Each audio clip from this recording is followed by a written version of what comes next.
Good morning everyone. তো তোমরা ভাবছো আমি এতদিন কোথায় ছিলাম। বলবো সব বলবো, আস্তে আস্তে সব বলবো। দেখো আমার মুখে একটা পিম্পল বেরিয়ে গেছে পুজোর দিনকারই। তো এটা হলো সরস্বতী পুজোর ব্লগ। তো আমি আমার ইন্ট্রোটা দিয়ে দিই। Hello everyone, welcome to my channel the mini series. তো অনেক দিন পর একটা ভিডিও নিয়ে চলে এসেছি। তো তোমরা সবাই কেমন আছো আমাকে অবশ্যই কমেন্টে জানিও। আর দেখো সকালবেলা আমার জানলাটা মিনিমাম আমি দেখে অবাক, এত সকালে উঠি না। তো উঠেছি যখন আমি দেখছি যে পুরো যেন কেউ জল ছিটিয়ে দিয়েছে জানলার মধ্যে, সেটাই আমি তোমাদেরকে দেখানোর চেষ্টা করছিলাম। আর ওখানে আমার হাজব্যান্ড ঘুমাচ্ছিল। তারপরে আমার একটু কিছু কাজ ছিল সকালে, সেটা আমি নিয়ে গেলাম, জামা প্যান্ট নিয়ে গেলাম ছাদে মেলতে। আর সকালবেলা আমি ওয়েদার দেখে পুরো লিটারেলি অবাক। এত সকালে উঠি না, কিন্তু এত ভালো লাগছিলো, চারিদিকে পুরো শান্ত। তো যাই হোক, চলো বেশি কথা না পড়ে ঝটপট করে রেডি হতে হবে, আমাদের আবার একটা কাজে যেতে হবে। প্লাস আজকে আবার সরস্বতী পুজো, মানে একসাথে দুটো কাজ করতে হবে। তো আমি সানটান হয়ে রেডি, আর এখানে ময়শ্চারাইজার ইউজ করছিলাম। আর দেখো আমি রেডি। আর আমার চোখ মুখ দেখে তোমরা ভয় পেয়েছো না, কারণ কি আমি ঘুমাইনি আগের দিন, প্রায় অনেক রাত পর্যন্ত জেগেছিলাম, কিছু কাজ করছিলাম। আর দেখো এখন বাজে 6:55। আমাকে চন্দনাদি ফোন করে বলেছিল 6টার মধ্যে রেডি হয়ে আমাদেরকে পার্লারে যেতে হবে। আর এখানে আমি আমার শাড়িটা নিয়ে নিয়েছি আর হেঁটে যাচ্ছিলাম। আর এদিকে আমার হাজব্যান্ড চলে গেল ওর কাজে, ওই যে যাচ্ছে ছোট্ট মতো একটা মানুষ, বাট ও অনেকটা লম্বা, মানে ক্যামেরায় দেখা যাচ্ছে। তো আমার চোখ মুখ পুরো ফুলে গেছে, মানে ঠিকঠাক ঘুমায়নি, না ঘুমিয়ে চোখ মুখ এরকম অবস্থা হয়ে গেছে। দিনের দিন আমার ঠিক এরকম হয়ে যায়, মানে কোনো অকেশন পারপাস আসলে মুখে পিম্পল, নয় ঘুম হয় না, নয় শরীর খারাপ। আমাদের ধঙ্গি মাসি রেডি, কি সুন্দর লাগছি, ওলি বাবালি, সকাল সকাল উঠে গেছি। মামাম কই? এই তো আমাকে বললো 6টা। ম্যাডাম আপনি কি 6টার সময় রেডি? 7টা বাজে এখন, না 6টা, মানে 6টায় উঠবো, 1 ঘন্টা নেব। হ্যাঁ আমি আমি কখনো উঠি না এই ঠান্ডায়। আমাদের মেকআপের ব্যাগ, সাত সকালে আমরা যাচ্ছি, এত বড় ব্যাগ যে দেখবে ভয় পেয়ে যাবে। ওখানে একটা আমাদের নিজেদের, আর এখানে আমার একটা হাতে, আর এই যে ডঙ্গি মাছি। বাবলি বাবা, হলুদ মেখেছিস? তোকেই আজকে সেরা লাগবে। আমি তো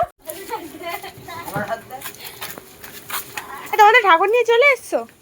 না, ওটা সরস্বতী ঠাকুর নিয়ে চলে। এখানে আমরা ভূত নিয়ে চলে আসছি। ওই দা খালি আছে। টাকা টাকাও টাকা, আজকে তুই চমকাবি। সো তারপরে আমরা তিনজনে মিলে বেরিয়ে পড়েছি। আর মামামও কত সকাল সকাল উঠে গেছিলাম, তো দেখেই অবাক। তো এখানে আমরা চলে যাচ্ছি এখন পার্লারের দিকে, যেহেতু ম্যামটা আসবে 8টার সময়, আর আমাদের হাতে টাইম খুবই কম, কারণ কি আমাদের নিজেদেরকে গিয়ে আবার শ্যাম্পু করতে হবে, যে কারণে আমরা আবার তাড়াহুড়ো করে গেলাম। আর এখান থেকে নেমে আমাদেরকে একদম ওই শেষ মাথা পর্যন্ত হেঁটে যেতে হবে, এই বড়ো ভারী ব্যাগ দুটো নিয়ে। আর এখানে সকাল সকাল চন্দনাদিকে টোটোওয়ালাটা একটা ছেঁড়া নোট দিয়ে দিয়েছে। আর এখন 10 টাকা 20 টাকার যা অবস্থা, সত্যিকারে মানে নিয়ে নিতে পারছি কিন্তু চালাতে পারছি না, এমন একটা ব্যাপার। তো এখানে এসে তারপর আমি শ্যাম্পুটা করে নিলাম, দিদিও করলো, মামামও শ্যাম্পু করেছিল। তারপরে ম্যাম চলে এসেছিলো, ম্যামকে রেডি করে ছেড়ে দেওয়ার পরে আমরা রেডি হব।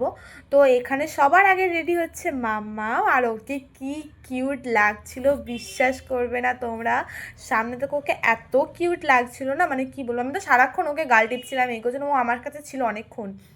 তো তারপরে এটা আমার ফাইনাল লুক।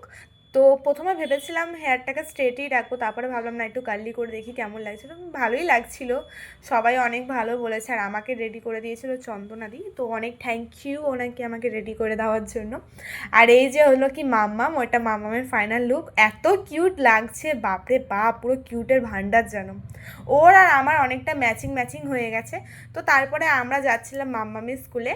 তো ওখানে অ্যাকচুয়ালি ডেকেছিল, কারণ ওখানে প্রসাদ দেওয়া হচ্ছিল। আর মাম্মামও মানে অঞ্জলি দেয়নি, আমরা কেউই অঞ্জলি দিতে পারিনি, কারণ কি কাজ পড়ে গেছিলো যেই কারণে। তারপরে আমি তো আমার চুলটাকে বারবার দেখছিলাম যে কার্লসগুলো খুলে না যায়। তো তারপরে আমরা ওখান থেকে চলে এসেছিলাম প্রসাদ নিয়ে এসেছিলাম ডাইরেক্ট চন্দনাদির বাড়িতে ওখান থেকে। আর এখানে মাম্মামের অবস্থা দেখো, বেচারা লেবুটা খেতে পারছিল না, আর আমি ওই সুযোগেই ভিডিও করে নিয়েছি। তো তারপরে আমি চলে গেছিলাম এখানে খাওয়া, ওদের থেকে বেশি খেতে ফেলেছি, আমার এখন এসব ভুল মনে হচ্ছে।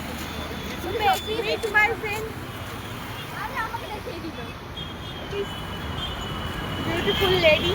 না একদমই না, এটা সেকেন্ড লেডি। আমাকে কথা এখন এই যে দীপিকা ফটো তুলতে পারে না, ও নাকি ফটোগ্রাফারের মেয়ে। আবার ছিল স্পুন ছিল না, এ ওখান থেকে দুটো স্পুন ধার করে নিয়েছে। ভাই কি ট্যালেন্ট তো দীপিকা, ভালো। অ্যাকচুয়ালি কী হয়েছে আমি তোমাদেরকে বলি। তো আমি এখান থেকে নিয়ে গেছিলাম বিরিয়ানি আর ওরা নিয়েছিল পোলা আলুর দম। তো খাবারটা ওয়েস্ট হতো, তো ওই জন্য আমরা ওখানে বসে খেয়ে নিয়েছিলাম। আর আমরা ওখান থেকে একটা ড্রিঙ্কস নিয়েছিলাম খাট্টা মিঠা। তো ওখান থেকে ও গিয়ে এক্সট্রা আরও দুটো স্পুন নিয়েছিল, যেহেতু আমাদের কাছে স্পুন ছিল না। আর ও আমাকে খাইয়ে দিচ্ছিলো আর খাওয়াচ্ছে এমনভাবে চামচটা আমার পুরো মুখে বেঁকিয়ে দিচ্ছে। তো যাই হোক, তারপর ওখানে অনেকক্ষণ ধরে মজা করলাম, ঘুরলাম, ঘুরে টুরে এখন যাওয়া হচ্ছে বাড়ি। আর আমার ফোনে চার্জ ছিল 1%, যেই কারণে আমি একটু ভয় পাচ্ছিলাম। তো তারপর আসলাম দোকানে, একটু কাজ ছিল, আর একটা পার্টি মেকআপ এসেছিলো। তো ওই কারণে আমাদেরকে আবার আসতে চায়। চন্দনাদির প্রচণ্ড এনার্জি। তো তোমাদের কেমন কাটলো পুজো অবশ্যই জানিও। তো আজকের জন্য এইটুকু, টাটা বাই বাই। পরে ভিডিওতে